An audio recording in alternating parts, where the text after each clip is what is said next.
একটা বাচ্চা মেয়ে ক্লাস 6-7 এ পড়ে, তাকে কেন কুপিয়ে খুন করা হলো? সেই মেয়েটির কি দোষ ছিল? সে তো স্কুল থেকে ফিরছিল।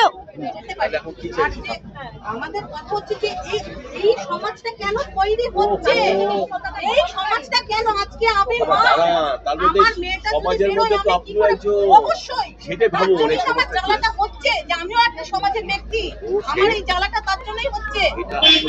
আপনারা দেখছেন আদর্শ তিতুমির পত্রিকার সঙ্গে রয়েছে আমি ধৃতরাষ্ট্র।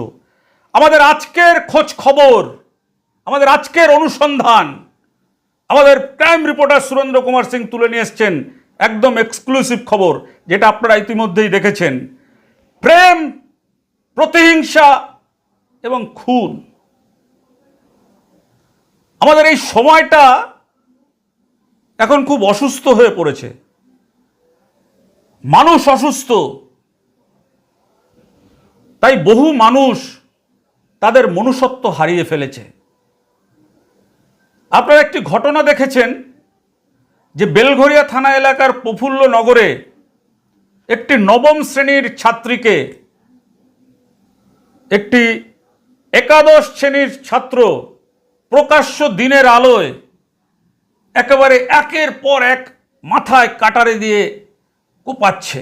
আমরা তো সেই ছবি আপনাদের দেখাতে পারবো না, সেই ছবিও আমাদের কাছে রয়েছে, যেটা নিয়ে খুব বেদনার সৃষ্টি হবে এবং খুব ভয়ের সৃষ্টি হবে। সেই জন্য আমরা সেই ছবিটা আপনাদেরকে, ভিডিওটা, চিত্রটা আমরা তুলে ধরতে পারছি না। এমন একটা খবর আসার পরে আমাদের প্রতিবেদক সেখানে চলে গেলেন অন্তর তদন্ত করার জন্য। কেন এমন ঘটল? একটা নবম শ্রেণীর ছাত্রীকে কেন এভাবে প্রকাশ্য দিনের বেলায় এভাবে কেন হত্যা করা হলো? কেন তার মাকেও খুন করার চেষ্টা করা হলো? একটা একাদশ শ্রেণীর ছাত্র কেন সে এই কাজ করলো? এটা নিয়ে আমরা অন্তর্তদন্ত শুরু করেছিলাম, পুরো ঘটনাটা আপনাদেরকে জানানোর জন্য। দেখুন, আজকের এই খবর নিয়ে আমরা যেটা আপনাদের সামনে বলতে চাই যে প্রেম বোঝা কিন্তু শুধুমাত্র বয়সের ওপর ভিত্তি করে নয়, এটি একটি জটিল আবেগ যা বিভিন্ন বয়সের লোকেরা বিভিন্নভাবে অনুভব করে এবং বুঝতে পারে। যদিও পরিপক্কতা এবং জীবনের অভিজ্ঞতা প্রায়শই একজনের ভালোবাসার বোঝাকে গভীর করে, একটি অপরিণত মেয়ের এখনো স্নেহ বা যত্নের অনুভূতি থাকতে পারে, যদিও তার উপলব্ধি এবং বোঝার গভীরতা আরও পরিপক্ক ব্যক্তির থেকে আলাদা হতে পারে। সংবেদনশীল, বুদ্ধিমত্তা, জীবনের অভিজ্ঞতা এবং ব্যক্তিগত বৃদ্ধি উল্লেখযোগ্যভাবে একজনের প্রেম বোঝার উপর প্রভাব ফেলে। এই যে প্রফুল্লনগরের যে কিশোর অভিজিৎ দত্ত,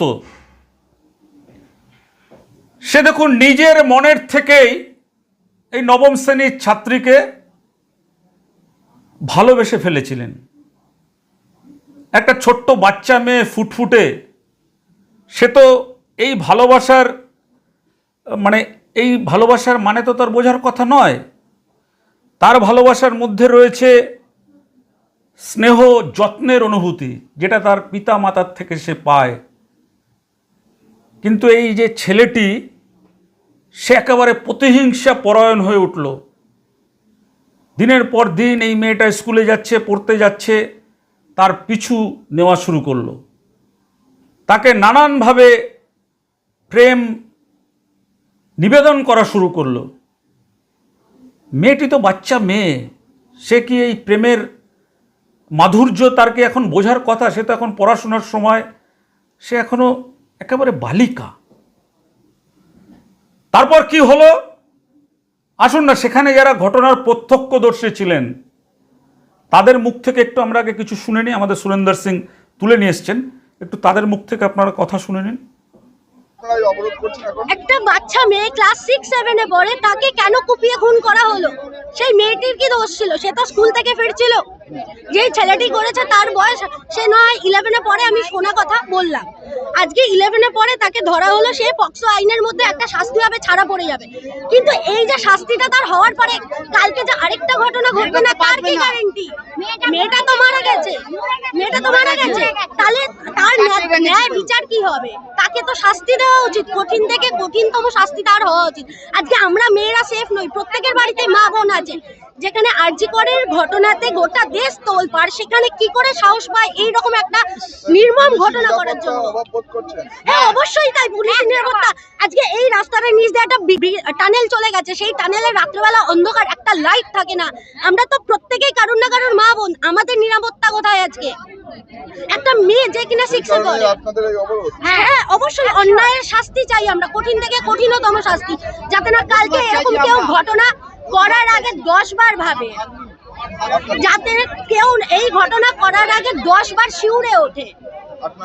আমার নাম পায়েল ভট্টাচার্য। হট করে এসে দেখছি যে একটা বাচ্চা মেয়েকে একটা ছেলে দা দিয়ে কোপাচ্ছে, মানে কোপা দূর থেকে দেখছি কোপাচ্ছে। তখন আমি দৌড়ে এসে দেখলাম অলরেডি অনেকগুলো কোপানো হয়ে গেছে। কয়েকটা লোক মানে যেই ছাড়াতে যাচ্ছে তাকেই দা দিয়ে কোপাতে যাচ্ছে। এটা নতুন দা, আমাদের নতুন দা দিয়ে কোপাচ্ছে। মানে আমি কি বলবো, এই দৃশ্য বলা যায় না। মানে এইভাবে মারছে, মানে বাঁচাতে যাচ্ছে, যে বাঁচাতে যাচ্ছে তাকেই মারছে। কেন মারছিল? ছেলেটা মেয়েটাকে মারছে, ছেলেটার উপর বলছি ভাই তোর রাগ করছে, দাঁড়া দাঁড়া, মারিস না বলতে বলতে এমন মারলো এইখানে দিয়ে পড়ে ছেলের মেয়েটার গলাটা কেটে দিল।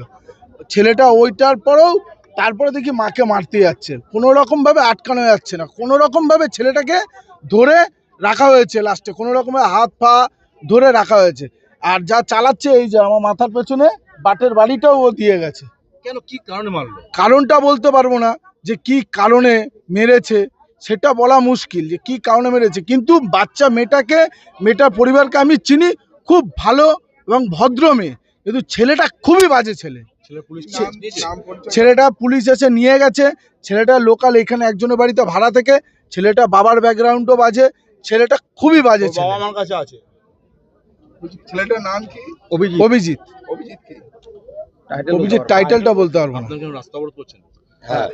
এই যে সাধারণ একটা জিনিস, দিনে দুপুরে এইভাবে একটা মেয়ে, এই দিনে দুপুরে একটা ওপেন একটা এই যে সিচুয়েশন, একটা মেয়ে এইভাবে যে তার নৃশংসভাবে এইভাবে যে তার মাথায় ঘা দেওয়া হলো, দায়ের কোপ দেওয়া হলো, এতে নারীদের সুরক্ষা কোথায় গেল? নারী সুরক্ষা নিয়ে রাস্তা অবরোধ করছে। অবশ্যই অবশ্যই অবশ্যই। আমার নাম সোমনাথ দাস। প্রত্যক্ষদর্শীদের কথা আপনারা শুনলেন, এবং এই যে কিশোরকে যেভাবে সে মারমুখী একেবারে উন্মত্ত হয়ে উঠেছিল, সেই উন্মত্ত হয়ে ওঠার পেছনে কি কারণ রয়েছে সেটা মনোবিদরা বলতে পারবে, সেটা কিন্তু আমাদের জানার কথা নয়। মেয়েটির মা যখন সেখানে বাঁশ দিয়ে তার মেয়েকে রক্ষা করার জন্য ওই যুবকের হাতে যে কাটারি ছিল সেই কাটারি যখন আটকাতে যায়, তার মাকেও মারে। আজকে আমাদের গোপননগর অঞ্চলে দিনের বেলায় দুপুর 2টোর সময় একটা 13 বছরের বাচ্চা মেয়েকে, এখানে ভাড়া থাকে একটা ছেলে অভিজিৎ, ছেলেটার নাম অভিজিৎ, টাইটেল বলতে পারবো না। ওই ছেলের দিনে দুপুরে 5খানা মাথায় কোপ মারে এবং মেয়েটা অ্যাপোলো হাসপাতালে মারা গেছে। অবরোধ, আমরা ন্যায্য বিচার চাই। দিনের পর দিন এরকম হতে পারে না সব জায়গায়। দিনের পর দিন তো অপরাধ বেড়েই চলছে, ক্রাইম বেড়েই চলছে দিনের পর দিন। বলুন না, পুলিশ এসে অপরাধীকে বাঁচানোর জন্য এখন পুলিশ এসছে। অবশ্যই পুলিশ অ্যারেস্ট করে নিয়ে গেছে। কি হবে, লাভ কি হবে? বেলঘরিয়া থানা। হ্যাঁ, নিয়ে গেছে। আমরা ন্যায্য বিচার চাইছি। আমার নাম বুবাই চ্যাটার্জি। ভাবতে পারছেন, তার মাকেও মারা হয় এবং তারপর যখন পাবলিক সাধারণ মানুষ যখন তাকে গণধোলাই সেখানে দিচ্ছে, তাকে মানে খুব বেধড়ক মার মারা হয়। বেলঘরিয়া থানার পুলিশ একেবারে সঠিক সময় এসে তারা কিন্তু কিশোরকে উদ্ধার করে থানায় নিয়ে যায়, গ্রেপ্তার করে। কারণ দেখুন, আইন হাতে তুলে নেওয়ার অধিকার কারও নেই, এটা আমরা খুব দায়িত্ব নিয়ে বলতে পারি যে যত বড় ঘটনাই ঘটুক না কেন, আমাদের সংবিধান অনুযায়ী, গণতন্ত্র অনুযায়ী আমাদের দেশে আইনের শাসন রয়েছে। আইনের ঊর্ধ্বে কেউ নয়, যিনি বিচার করছেন তিনিও নয়, আবার যিনি একেবারে নিচুতলায় রিক্সা পুলার বা রিক্সা চালক, যিনি রিক্সা চালিয়ে খাচ্ছেন, সেও নয়। আইন সবার জন্য সমান। তাই সেই যুবককে পুলিশ যে উদ্ধার করে নিয়ে গেছে এবং তাকে আইনের আওতায় নিয়ে এসছে, এটা খুব ভালো দিক। কিন্তু এই কামারহাটি পুরসভার পুরপ্রধান এই যেখানে ঘটনাটি ঘটেছে সেই এলাকায় গিয়েছিল, প্রফুল্লনগরে, কিন্তু সেখানে গিয়ে তিনি যেভাবে কথা বলছেন, মানুষ যখন বলছেন যে ওই দিল্লি যে রোডটা আছে সেই রোডের নিচ দিয়ে যে টানেল, সেখানে রাত্রিবেলা আলো জ্বলে না, উনি বলছে ঘটনা তো ঘটেছে দিনের বেলা। বলছে একটা আনফরচুনেট ইনসিডেন্ট, একটা কিশোরী তাকে এরকম ব্রুটালি শার্প কাট ওয়েপন দিয়ে অ্যাটাক করেছে, অ্যাপোলোতে অ্যাডমিটেড, পুলিশ বলছে ওর ওটি চলছে।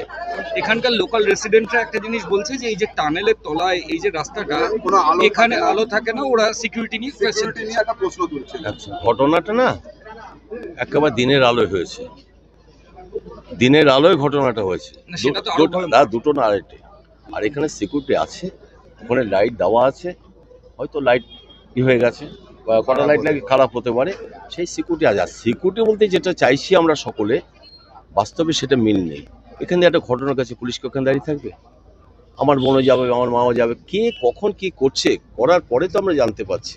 তো সেই কারণে এটা দিনের আলো হয়েছে, এটা সিকিউরিটির কোনো ব্যাপার না না। গোপাল, তো দিনের আলো হলো তো আরো চিন্তা আছে। সেটা চিন্তা তো, এটা সামাজিক চিন্তা, এটা আমার আপনার সকলের চিন্তা, শুধু আমার চিন্তা নয়, এই যে মানুষগুলো যারা আছে সবার চিন্তা, যে তা মানুষের কি হলো, এই বাচ্চা বাচ্চা ছেলে মেয়েদের এই মানসিকতা কি করে আসছে, সেটা তো আমাদের চিন্তা করছে। আমাদের ঘরেও তো আছে, যেটা কোপচ্ছে কাটারি দিয়ে, এত হিংস্র মানসিকতা। কি বলবো, আমরাই তো নিজেরা ভাবছি যে কারোর কোনো সিকিউরিটি নেই। যদি মানুষের মন, মানুষের চিন্তা যদি এই হয়, তাহলে তো কি মানে এর থেকে বেশি বলার আমার কিছু নেই। ঠিক, থ্যাংক ইউ স্যার। কিভাবে এটা বলছেন উনি? একটা পুরপ্রধান, তার কতটা দায়িত্ব রয়েছে। তিনি যারা সাধারণ মানুষ বিচার চাইছেন তাদেরকে বলছেন যে আপনারাও তো সমাজের বাইরে নয়। একজন সাধারণ মানুষের তুলনায় যারা এই পুরসভার পুরপ্রধান হন বা বিভিন্ন প্রশাসনিক দায়িত্বে থাকেন, তাদের দায়িত্ব কিন্তু অনেক বেশি, অনেক বেশি বলে আমরা মনে করি। সাধারণ মানুষের সামনে যেভাবে ঘটনাটা ঘটেছে, সাধারণ মানুষের সামনে যেভাবে এই একটা দুর্ঘটনা ঘটেছে, মানুষের প্রতিক্রিয়া তো থাকবেই। সেইটুকু যদি সহ্য করা বা সেইটার সঠিক যদি না বোঝানোর ক্ষমতা থাকে, তাহলে তার মনে হয় এরকম দায়িত্বশীল পদে না থাকাই ভালো। এটা আমাদের মনে হয়। আপনারা যা বলবেন দেখার পরে আপনারা কমেন্ট করবেন। আমরা আজকে তুলে ধরছি এই ঘটনাটাই, যে দেখুন কিভাবে একটি বাচ্চা মেয়েকে নৃশংসভাবে একেবারে তাকে রক্তাক্ত করে দেওয়া হলো, শুধুমাত্র প্রেমের সাড়া পায়নি বলে। প্রেমের সাড়া পায়নি বলে। যে এই ছেলেটি করেছে সেই ছেলেটি হচ্ছে প্রফুল্লনগরে থাকে, তার নাম হচ্ছে অভিজিৎ দত্ত। মারাত্মক একটি অন্যায় কাজ করেছে। আমরা তো আপনাদেরকে বললাম যে এই প্রেম বোঝার এটা মানে বয়স যে বিষয়টা রয়েছে, যে বয়সে যে প্রেমটা হওয়ার কথা, কিন্তু এই প্রেমটা একটা অন্য বয়সে হয়ে গেছে। তাই আজকে আমরা আপনাদেরকে তুলে ধরছি আমাদের অন্তর্তদন্তমূলক রিপোর্ট। প্রেম থেকে প্রতিহিংসা, প্রতিহিংসা থেকে প্রেমের সাড়া না পেয়ে একেবারে নৃশংসভাবে হত্যার চেষ্টা। দেখুন আজকের সেই